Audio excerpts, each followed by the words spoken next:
Well, hello again everybody and welcome to another episode of This and That. Well, I had a little bit of a tidy up in the garage yesterday and I actually found some free spaces that weren't actually crammed with stuff. So obviously I was quite concerned about that. And of course everybody also knows that the ideal number of tools to have is actually one more than you've actually got. So I felt the need to fill those gaps and to buy more tools. So today I've been to the enormous Newark Autojumble. I think they call it Enormous Newark or Normous Newark, a bit of a play on words. So today I've been to Newark and bought some more stuff. I think first of all that just creates some space on the bench. So I'm going to put these on the floor and I will dig stuff out of them, kind of lucky dip style. No peeking. So the first thing out of the bag, I'm afraid, isn't terribly interesting. What I bought is some vinyl gloves. And why have I bought vinyl gloves? Well, again, getting a little bit older, I find that my skin isn't quite as proof to being covered in oil and diesel like it used to be. Well, I've got some latex gloves.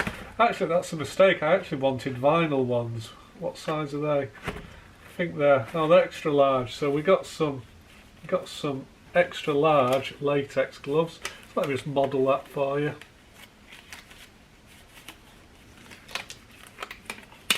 Actually, they are extra large, aren't they? Probably a little bit bigger than what I would like, but at least it means that they're easy to get on and off. Yeah, I prefer not to buy latex gloves. I actually prefer to get the vinyl gloves or the ones that are made from something called nitride. The problem with these latex gloves is, if anything, they're a little bit soft and they seem to get torn quite easily when I'm working on the car. They're good for stuff like painting, although saying that, I don't think they're quite as solvent resistant as the vinyl gloves are either. But yeah, we can wear them. They're certainly very grippy. I mean, what can you say? They're a pair of gloves, aren't they? So these are the ones that I normally wear, and these are made from something called nitride. And yeah, I don't know what to say really. They're just a bit harder and tighter to put on. They fit a lot better, probably because they're a bit too big for me. But they're also a little bit textured. They're quite grippy, but they're much tougher. I don't think they're any thicker, but they certainly feel a lot stronger than latex gloves do. But we'll use the latex. That's okay. No problem with that. And let's just have a look at the vinyl ones. In fact, I'll just open them up there. Oh, these are new. These are yellow. Ooh, I'm not sure I like the colour. I'm not sure I like yellow. Again, these are a lot less stretchy. Again, they feel a lot tougher than latex.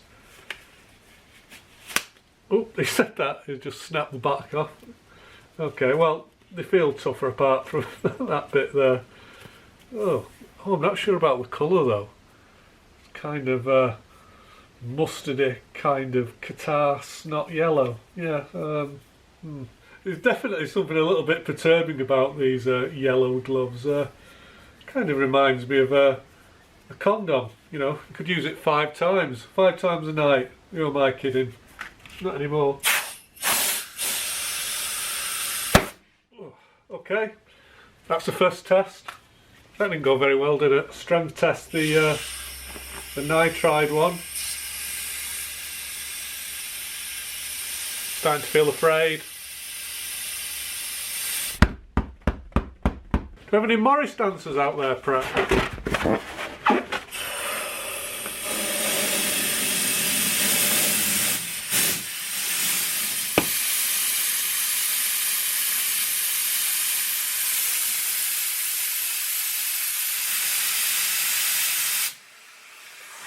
I don't dare go any bigger. Well, I think the latex gloves just about had it there. So that concludes my highly scientific testing of vinyl gloves. Right, let's have another lucky dip. Look.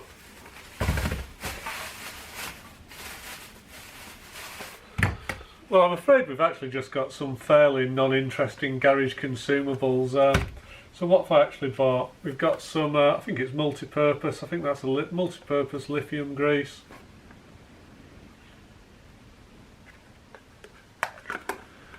Now, I've already got quite a lot of grease, but most of it comes in those grease gun cartridges that I have, and sometimes it's just handy to have a tub of grease. So I just bought some just in case. And also I found the other day that I'd run out of copper grease, and what you do with this is you actually smear it onto bolts before you assemble them, and the idea is it stops the nut and the bolt seizing together. It's particularly good maybe if you want to I don't know, screw a steel thread into a piece of aluminium. You get a lot of corrosion, and you find that if you bolt those things together you can't always get them apart. But if you put some of this grease on rather than using ordinary grease, if you use this copper slip grease, it actually helps to prevent the two surfaces corroding together. So it means you can undo them again in the future. It's also quite good to use on the things like, you know, just a little tiny dab on the back of your brake shoes on your car, or maybe on some of the springs, or where the pistons actually rub on your brake pads on your car. You only want to use a little bit, and you don't want to put it anywhere near the actual braking surfaces, but it actually helps to stop them squeak, and I think it's reasonably good at high temperatures. Certainly that's probably just down to the copper anyway. That copper gives a little bit of lubrication even when the grease goes away, and you can actually see that it is actually a coppery kind of bronze colour, because those are the little shavings, little pieces of copper that are in there. So yeah, copper slip, it's used quite a lot in the trade as an anti-seizing agent or an anti-seize grease.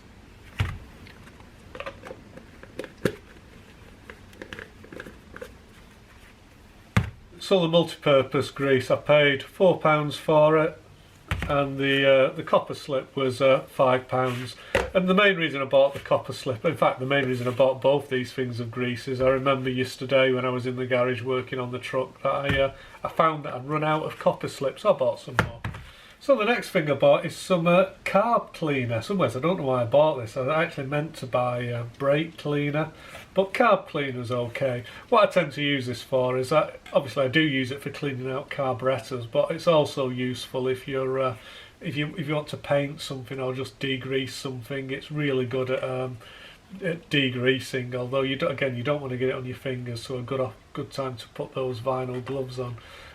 Although you'd probably want to use the vinyl ones rather than the latex ones. From memory, this stuff eats through latex, but vinyl it doesn't touch, so you need to wear vinyl gloves probably rather than your latex gloves. I think you can spray this into the carburetor to help undo it, but again you can clean all the linkages and stuff like that, and it's I just use it as a really powerful degrease. And unfortunately, I think I might have picked this up in error. I meant to buy brake cleaner.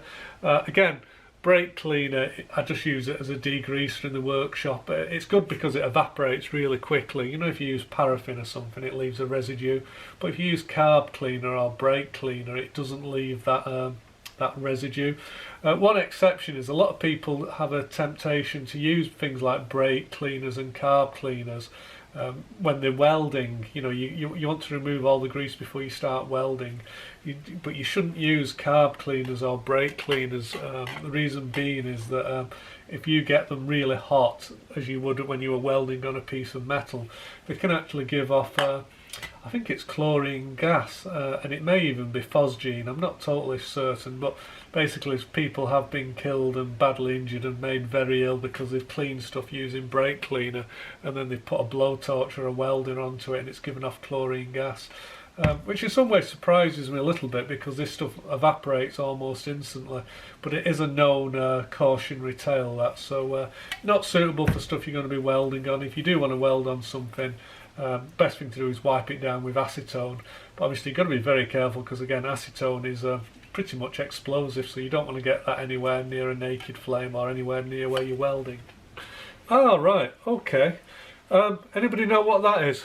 So this is actually an ammeter, and the thing about it, it hasn't got any test leads on it.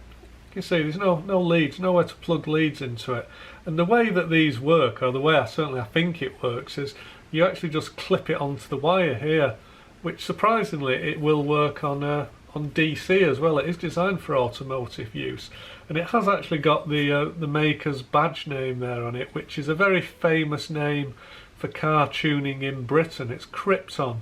They used to make tuning equipment back in the day. I don't know if they're still going or not, and I'm not sure if it's an American brand. Of course, a A lot of people also be familiar with words like Gunson. Everybody will remember the Gunson colour tune with great fondness, won't they? Again, man of a certain age, everybody used to have a Gunson colour tune you used to use for tuning up your Mini, because we all had Minis and Escorts, and yeah, they were crap, but that's what we used to use.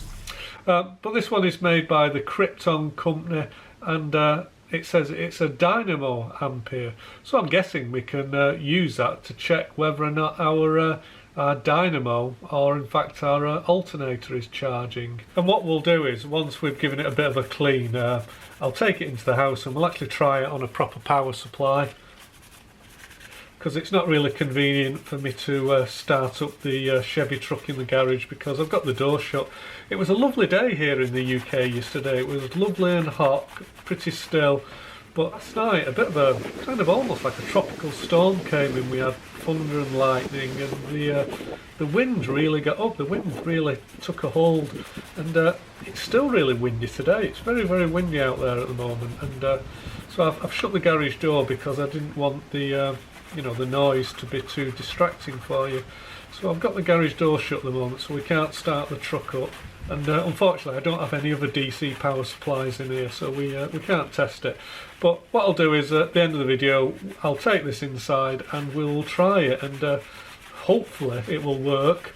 I actually paid £10 for this, and I thought that was pretty good value actually. I thought £10 for one of these things. I seem to think that they were quite expensive back in the day. I don't know, maybe £40–50 or maybe more. I can't exactly remember. Ooh, it's got that horrible textured plastic on it. Could do with a toothbrush or something to get in there. That's the thing about textured plastic, isn't it? It really it gets the dirt in it. It's horrible. I don't like it. Well, as it happens, my wife's just gone out shopping, and I'm sure she wouldn't mind if I actually used her toothbrush on this. You know, I'd ask her if she was here, and she's very generous. I'm sure she wouldn't mind at all. So anyway, we'll just give it a bit of a scrub with the wife's toothbrush here. I'm sure it'll be fine. So here's another of today's buys, and what this is, if you just saw it there, it's a socket set. And the reason that I bought it, well, I have to admit, I like the metal box, even though the painting's seen better days. It's got a little bit of rust on it, it's a little bit worn, but yeah, c'est la vie, aren't we, all these days? So the main reason that I bought this socket set is that the sockets look in reasonably good condition. I mean, they've got a little bit of surface rust on the back of them here, so it's probably been wet at some point. But they are a good make. These are made by Britool, and they were made by Britool before they went to China. So, you know, they're still a good quality British manufactured part. The teeth look in good condition. Do you call them teeth or jaws? I'm not sure. You know what I mean, the serrations that grab the bolts. They look in pretty good condition. So what sizes did we get? Let me just have a look. So we got 13/16, 3/4, 11/16, 5/8, 9/16. 9/16 is the one that I seem to use most on my truck, so there's a 9/16 one.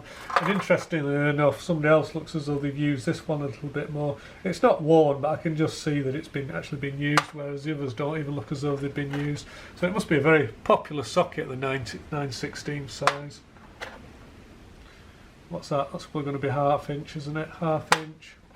And 7/16. What else came in the kit? Well, it came with a plug spanner. I don't think that'll fit my spark plugs. It looks a little bit too big, that. Not sure what mine are. Anyway, got a plug spanner there.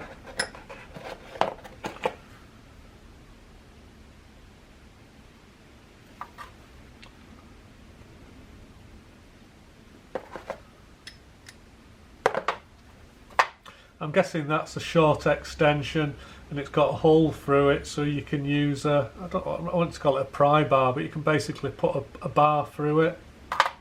And it also came with this long extension. Again, that's got a hole in the middle, and the idea is you can put a bar through that and you can use it to break things loose rather than putting all the force on the ratchet. Now, unfortunately, it is actually missing the ratchet. You know what? This plastic cover's loose inside. Let me just see if I can get this out. Because I bet if we lift this plastic cover, I'm probably going to find 20 or 30 pounds hidden in there. Oh, well, okay. I didn't find 20 or 30 pounds, but we found the missing socket. So That's not bad, is it? I'll take that. That's a win. I'm taking that as a win. I'm going to give this a bit of a clean now, and unfortunately we're missing a ratchet, aren't we? So that's a bit of a shame.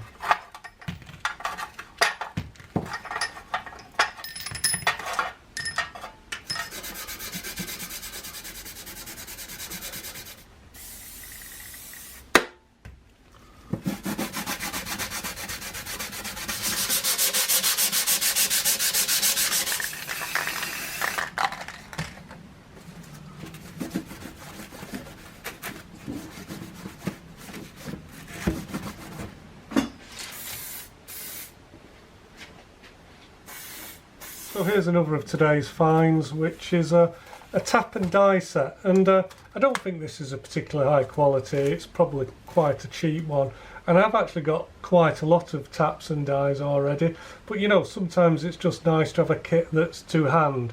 You know, I keep a lot of my taps and dies, I wouldn't say locked away, but they're in a big cupboard together, and especially when I'm working on the truck, sometimes you just need to do a quick job. You know, you just want to clean a hole out, you're not necessarily tapping a fresh hole. So I just wanted a cheap tap and die set. So this is a cast out of the worst kind of monkey metal, and I'm sure that probably won't grab the taps very well. So here's some new bolts to go at. So what's that one? That says 1/2 inch UNF, so will that fit that?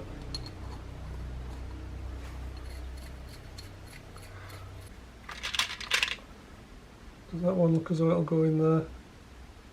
Is that one? That's that one, I think. So I've just noticed that these dies are made in Japan, and I've got to admit Japanese steel usually isn't awful, it's probably not too bad, and but these are what I would call repair dies, in that they're not a split die. So what are these designed for? They're designed for just, you know, topping up a thread. If you've got a thread that might be a bit damaged, you could certainly just go ahead and dress it off using one of these, but you probably wouldn't want to cut a new thread in a new piece of metal, because as I said, they're not split dies. Split dies have got a little notch in them there. The actual holder has 2 screws on it, so it has a screw, well, it usually has 3 screws actually. They have a screw in the middle and they have a screw on each side, and what they do with a split die is you can press on each side of a split die, and what that will do is that will close it up. So you can start off by taking a fairly small cut, and then you tighten up the screws on the handle of the tool here, and it squashes the die together and it cuts a bit more metal away. So you can cut a screw thread a little bit more progressively, whereas these aren't adjustable in any way. The size you see is what you get. So I knew they were a cheap set when I was getting them, but the fact that they were UNF, again, this stuff is getting harder to find these days, UNF, because you know, everything's gone metric. So it's one of them things that, you know, beggars can't be choosers. It's not the ideal set, but it might just get you out of trouble if you need it one day. And this kit is small enough just to go in the toolbox in the truck, because I have a habit of you know, carrying everything and the kitchen sink. Hence I've never managed to not get home, although this American truck seems to doing its best to test me, because it's almost had me stranded at the side of the road a couple of times now. So it's desperate to break my unbroken record. I'm sure it will at some point. So there we go. There's a cheap and, I'm going to say, should I call it cheap and nasty? I'll leave it up to you. Do you think it's a cheap and nasty set? It's let's call it an inexpensive set. That's probably fair, isn't it? Leave it in the comments, tell me what you think.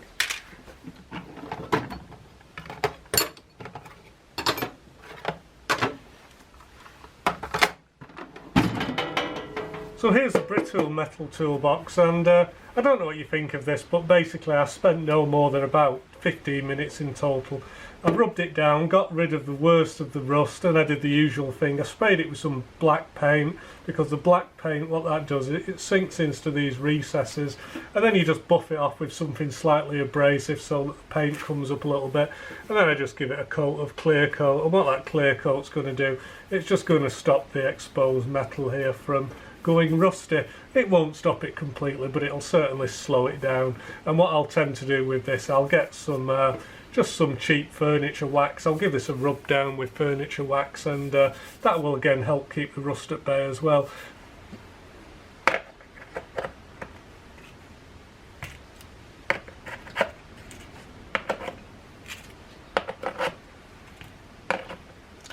Oh, something quite therapeutic about this.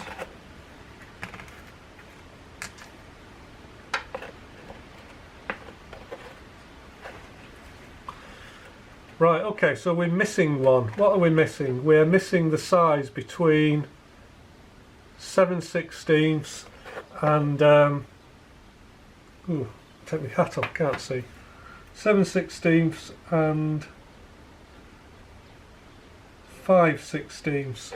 So we've got a socket at 7/16 and one at 5/16. So what are we missing? Is that would that be quarter?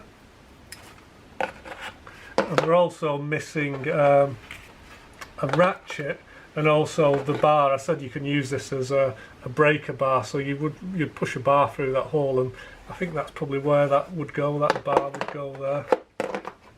So it looks like we're missing that bar, we're missing the ratchet, and we're missing the socket. But I don't mind that. It was. I think I paid £10 for it. The sockets are in good condition. I think I've probably got some spare ratchets kicking about somewhere, no doubt. And if I can find a spare ratchet, we'll put it in there. And of course, part of the fun of going to these Autojumbles is, although I've got some parts of this socket set missing, I think we've decided it's a 1/4" socket and a ratchet. What we can do is next time I can go rummaging around in the bins and on the floor at these, these kind of car boot sales and these Autojumbles, and well, that's part of the fun, isn't it? Trying to build up your tool collection. So that's going to go in the box with the Chevy tools. Okay, we better keep moving because I've still got a lot to get through. I bought 4 fuel filters. Don't know if they're any good. They might be total rubbish. Bought 4 of them for £5.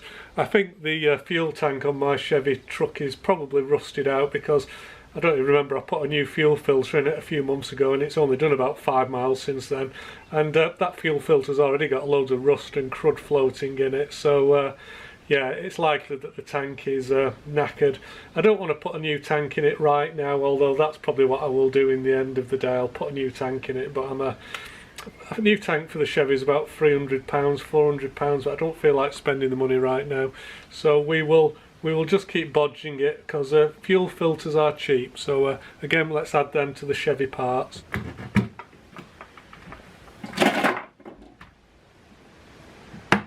Well, I got in my Land Rover the other day to drive to work, and my dashboard lit up with a number of warning lights similar to that of Blackpool Illuminations. And what it was actually complaining about is that apparently one of my tyres only had 32 psi of air pressure in it rather than the 35 that it wanted. So it had a little bit of an epileptic orgasmic dicky fit, and I had to go and put some air in it because it was just sulking. And I noticed that I did put some air in, but it was still complaining, and I think my air gauge that I used to do that probably isn't very accurate. This is only a cheap one, this is £10 as well, but I thought, I know, let's just have a go. It's worth £10 to give it a try. So I bought this tyre inflator. But before I use it, I've got to put an airline adapter on it, so let's do that. I've got quite a lot of air tools, and the thing that they all have in common is that I very rarely use them. About my most used air tool is the the blowgun, just for blowing away rubbish and cleaning things out. The blowgun gets used a lot, and sometimes a right angle drill. But I've got quite a big collection of air tools, and I kind of think air tools have had their day. I mean, unfortunately, my air compressor isn't really big enough to actually run them to their full advantage. Yeah, it lacks a bit of oomph, but it's as powerful as I can run off this 13 amp circuit I've got in the garage. Maybe if I had a bigger air compressor, I would think more highly of air tools.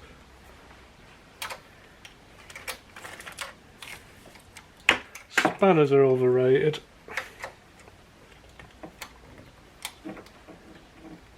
So it's saying on the gauge that my tyres have got just under 35 psi in them.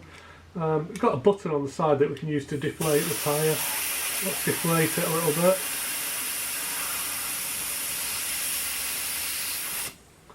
And then if we press the knob on the handle there, we should be able to blow it back up again. So let's do that.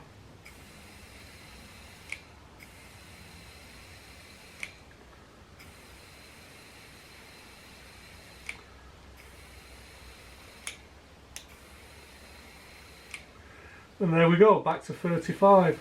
That seems to work okay. Don't know how accurate the gauge is, but yeah, looks about right. So here's the dynamo ampere meter that we saw earlier. And I've got a wire here which we're just going to clip it onto. So all you do with these things is you just open it up like that and you slip the wire inside, close it up, so it doesn't actually make physical contact with the wire because this wire's still got insulation on it. So it must be working off the magnetic field of the wire. We'll put that on there, and then I'm just going to turn the power supply on. So I've got the power supply set to 10 amps. So let me just switch on the power supply. So interestingly enough, even though we've got 10 amps connected to it, it's actually displaying, the needle's actually pointing at 20 amps.